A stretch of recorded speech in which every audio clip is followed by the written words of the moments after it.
اعوذ باللہ من الشیطان الرجیم بسم اللہ الرحمن الرحیم لقد سمع اللہ قول الذین قالوا ان اللہ فقیر ونحن اغنیاء۔ سورۃ آل عمران کی آیت نمبر 181 سے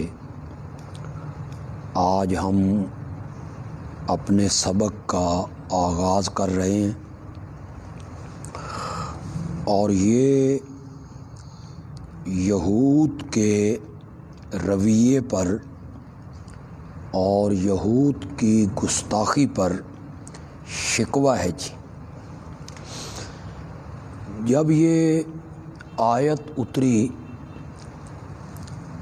کہ اقرض اللہ قرضا حسنا، کہ اللہ کو قرضہ ہی دے دو،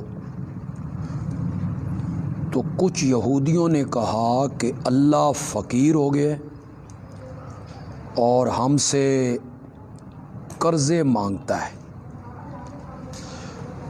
تو ان کے اس قول پر شکوہ کیا۔ اللہ نے سن لی بات ان لوگوں کی جنہوں نے کہا کہ بے شک اللہ فقیر ہے اور ہم غنی ہیں، مالدار ہیں۔ سنکتب، سین تاکید کے لیے، یقیناً ہم لکھ رہے ہیں۔ اس بکواس کی ہم انہیں ضرور سزا دیں گے، کیونکہ ہم لکھ رہے ہیں جو وہ کہہ رہے ہیں۔ وَقَتْلَهُمُ الْأَنْبِيَاءَ بِغَيْرِ حق، اور ان کا قتل کرنا نبیوں کو ناحق، وہ بھی ہم نے لکھ رکھا ہے۔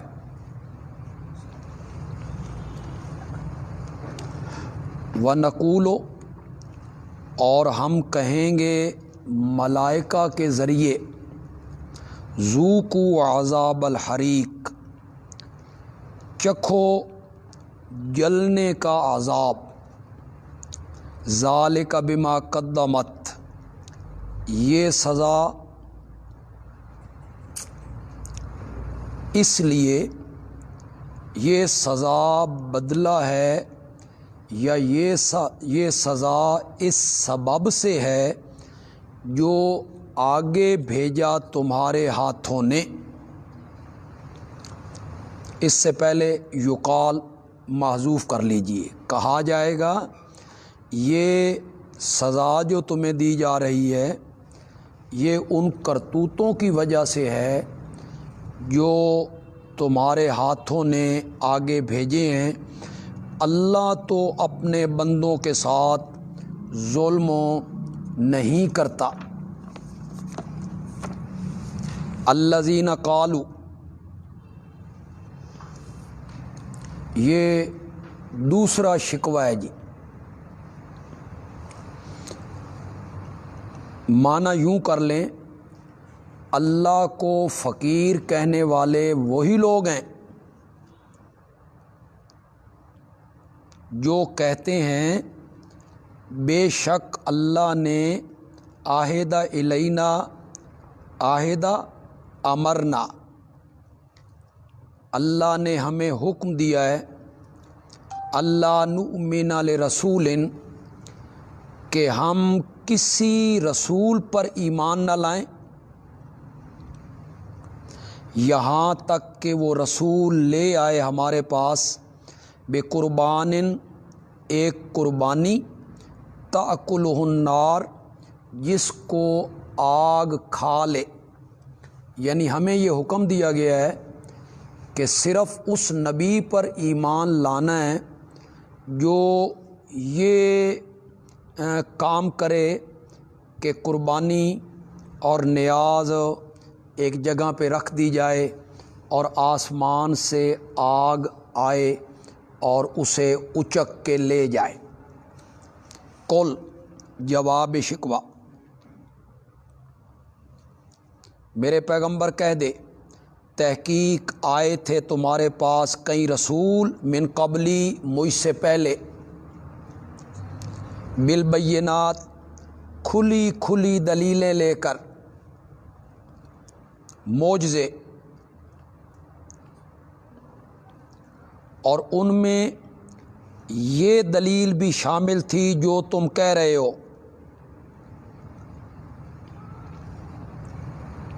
کہ نیاز لائے اسے آگ اچک کے لے جائے، بالذی قلتم وہ چیز بھی لے کے آئے تھے جو تم کہہ رہے ہو، فَلِمَ قَتَلْتُمُوهُمْ إِن كُنتُمْ صَادِقِينَ تو تم نے ان نبیوں کو کیوں قتل کیا تھا اگر تم اس بات میں سچے ہو۔ فَإِن كَذَّبُوكَ یہ نبی اکرم صلی اللہ علیہ وسلم کے لیے تسلی ہے جی، پس اگر وہ آپ کی تکذیب کرتے ہیں تو کئی رسولوں کی تکذیب کی گئی من قبلک آپ سے پہلے، جاؤ بالبینات وہ لے کے آئے تھے کھلی کھلی دلیلیں یعنی معجزے، والزبر صحیفے چھوٹی چھوٹی کتابیں، والکتاب المنیر اور روشن کتاب، وہ انبیاء لے کے آئے معجزے پیش کیے لیکن تو ان کی تکذیب کی گئی۔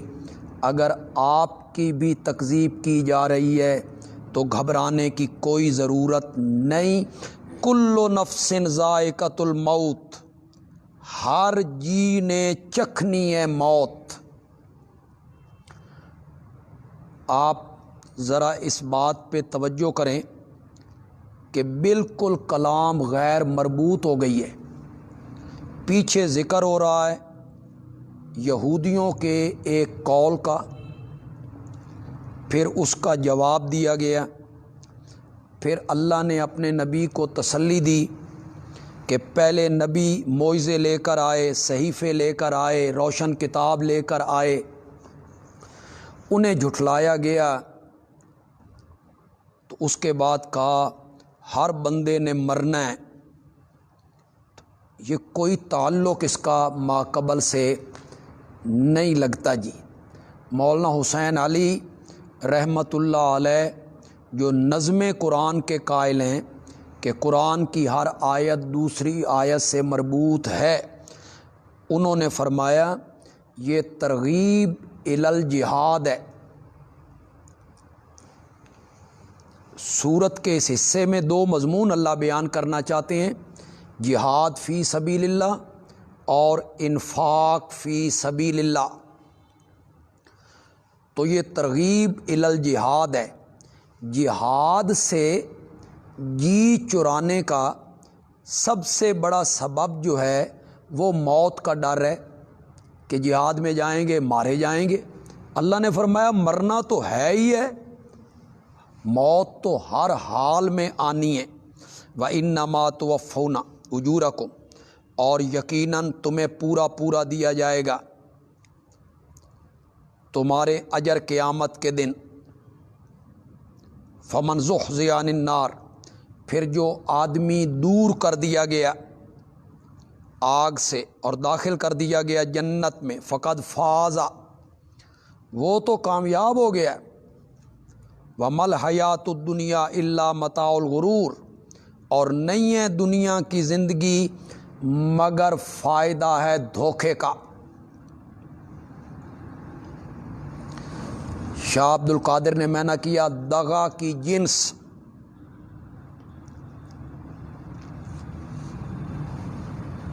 تو یہ تمہیں پورے اجر ملیں گے۔ جو آدمی آگ سے بچا لیا گیا جنت میں داخل کر دیا گیا وہ تو کامیاب ہو گیا، تو اس کے ساتھ ہی کہا دنیا کوئی چیز نہیں، یہ دھوکے کا سامان ہے۔ تو مولانا حسین علی رحمۃ اللہ علیہ فرماتے ہیں کہ ترغیب الی الجہاد کے بعد ترغیب الی الانفاق، دنیا مال دولت پہ سانپ بن کے نہ بیٹھو، یہ کوئی چیز نہیں ہے۔ لَتُبْلَوُنَّ فِي أَمْوَالِكُمْ، اس آیت میں اللہ پھر جہاد اور انفاق کی ترغیب دینا چاہتے ہیں جی۔ تم آزمائے جاؤ گے اپنے مالوں میں، یہ انفاق کی ترغیب ہو گئی جی۔ وَأَنفُسِكُمْ، اور تم آزمائے جاؤ گے اپنی جانوں میں، یہ جہاد کی ترغیب ہو گئی جی۔ وَلَتَسْمَعُنَّ، اور تم سنو گے، مِنَ الَّذِينَ أُوتُوا الْكِتَابَ، ان لوگوں سے جن کو کتاب دی گئی، من قبلکم، تم سے پہلے، وَمِنَ الَّذِينَ أَشْرَكُوا، اور تم سنو گے شرک کرنے والوں سے، اذًا کثیراً، تانے بہت۔ شاہ عبد القادر صاحب نے میں نے کیا بدگوئی بہت، شاہ ولی اللہ نے میں نے کیا سرزنش بسیار۔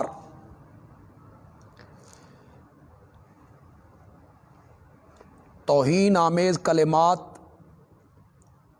اسلام اور مسلمانوں پر طعن و تشنیع، طنز، تمسخر اڑانا، فتوے لگانا، پھبتیاں کسنا، عجیب عجیب نام رکھنا، جیسے آج کل بھی مبتدعین توحید پرست لوگوں کے ساتھ یہ رویہ اپناتے ہیں، تمسخر اڑاتے ہیں، وہابی ہیں، منکر ہیں، گستاخ ہیں، بے ادب ہیں۔ وَإِن تَصْبِرُوا، اور اگر تم صبر کرو، وَتَتَّقُوا، اور بچتے رہو اللہ کی نافرمانیوں سے، فَإِنَّ ذَلِكَ مِنْ عَزْمِ الْأُمُورِ، ذالک ای صبر والتقویٰ، یہ صبر کرنا اور رب کی نافرمانیوں سے بچنا بڑی ہمت کے کام ہیں۔ وَإِذْ أَخَذَ اللَّهُ مِيثَاقَ الَّذِينَ أُوتُوا الْكِتَابَ، زجر ہے اہل کتاب کے لیے، اور یہ ماقبل سے متعلق ہے۔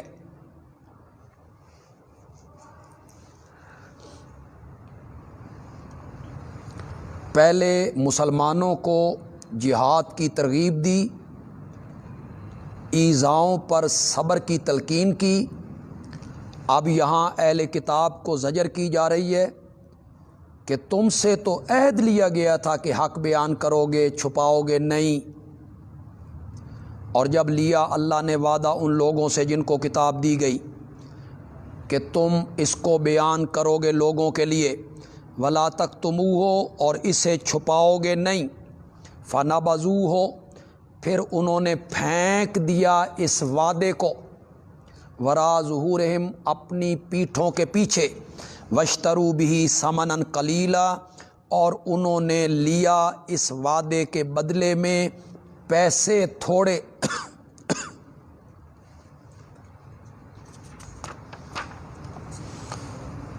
یا بھی کی ضمیر الکتاب کی طرف بھی جا سکتی ہے، اس کتاب کو چھپانے کے بدلے، فبئس ما یشترون، پس بری چیز ہے جو وہ خریدتے ہیں۔ لا تحسبن الذین، اس کا تعلق ولا تکتمونہ سے ہے جی، پچھلی آیت سے، اور بما اتوا، اس سے کتمان حق مراد ہے جی، تحریف کرنا۔ مت گمان کریں وہ لوگ جو خوش ہوتے ہیں، بما اتوا، اپنے کرتوتوں پر، بآنچ کردن۔ شاہ عبد القادر صاحب نے بہت خوبصورت معنی کیا، اپنے کیے پر۔